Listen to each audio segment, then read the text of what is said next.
நெல்லிக்குப்பம் என்ற கிராமத்தில் 2 மீனவர் நண்பர்கள் இருந்தனர். ஒரு நண்பனின் பெயர் ஜெகதீஷ், மற்றவரின் பெயர் பிரகாஷ். இருவரும் தினமும் காலை நேரத்தில் கட்டுமரத்தில் ஏறி மீன் பிடிக்க செல்வதே வழக்கமாக கொண்டிருந்தனர்.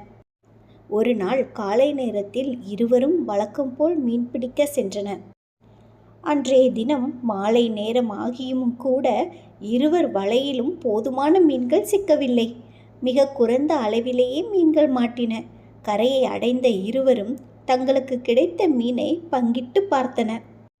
நண்பனே, இந்த மீன்களை விற்று அதில் கிடைக்கும் பணத்தில் நாம் இருவர் குடும்பத்தில் இருக்கும் போதிய பொருட்களை வாங்கி சமைப்பது கடினம். அதனால் மீன் விற்று கிடைக்கும் பணத்தினை நம்மில் ஒருவர் எடுத்து கொள்ளலாம். அப்படியானால் நீயே எடுத்துக்கொள். நீதான் மனைவி மக்களோடு இருக்கிறாய். உன் குடும்பத்தை வறுமையில் வாட விடாதே. நீயே எடுத்துக்கொள். இல்லை நண்பனே, உன் குடும்பத்தில் 2 நபர்கள் அதிகமாக இருக்கிறார்கள். அதனால் நீதான் எடுத்துக்கொள்ள வேண்டும். இல்லை நண்பனே, இல்லை. கண்டிப்பாக நீதான் எடுத்துக்கொள்ள வேண்டும். உன் குடும்பத்தை வறுமையில் தவிர்க்க நான் என்றுமே விடமாட்டேன் என்று அழுத்தமாக கூறினான் ஜெகதீஷ். பிரகாசும் ஜெகதீஷும் ஒருவரை ஒருவர் இவ்வாறு விட்டு கொடுக்காமல் தொடர்ந்து பேசிக்கொண்டே இருந்தனர். அந்த நேரத்தில் திடீரென சத்தம் கேட்டது. இருவரும் திடுக்கென்று திரும்பி பார்த்தனர். அங்கே கடற்கரையில் ஓர் அழகிய பெண் நடந்து வந்து கொண்டிருந்தாள். அந்த பெண்ணை பார்த்த மாத்திரத்தில் இருவரும் திகைப்புடன் வாயடைத்து போயினர். அந்த பெண் தேவதை போன்று காட்சி தந்தாள். அந்த பெண்ணின் முகத்தை இருவரும் உற்று பார்த்தனர். மீனவர்களே, ஏன் அப்படி என்னை பார்க்கிறீர்கள்? நான் தான் இந்த கடலில் வசிக்கின்ற கடல் தேவதை. நீங்கள் இருவரும் ஏதோ வழக்கு நடத்தி கொண்டிருப்பது போன்று தெரிகிறது. அது என்னவென்று அறிந்து கொள்ள வேண்டியே உங்கள் கண்முன் நான் தோன்றினேன்.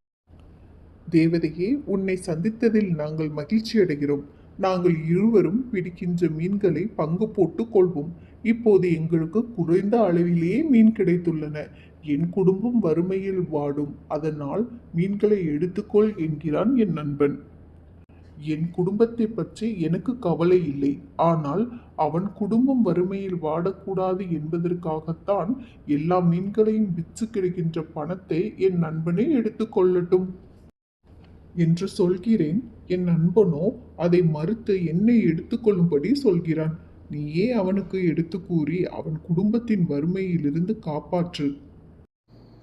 கடல் தேவதை சிரித்தபடியே இருவரையும் நோக்கியது. நீங்கள் இருவரும் ஒற்றுமையுடன் ஒருவரை ஒருவர் விட்டு கொடுக்காமல் உங்கள் குடும்ப நலனை கருதி பேசிக் கொண்டிருக்கிறீர்கள்.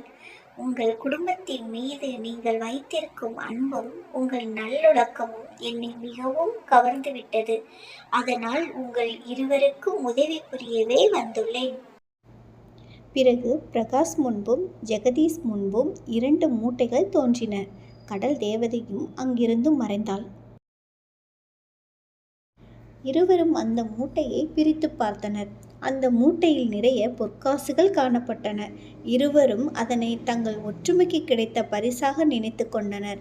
அதை கொண்டு பெரிய பணக்காரர்கள் ஆயினர். நாமும் இதே போன்று நம் நண்பர்களிடத்தில் ஒற்றுமையாகவும் அன்பாகவும் இருக்க வேண்டும்.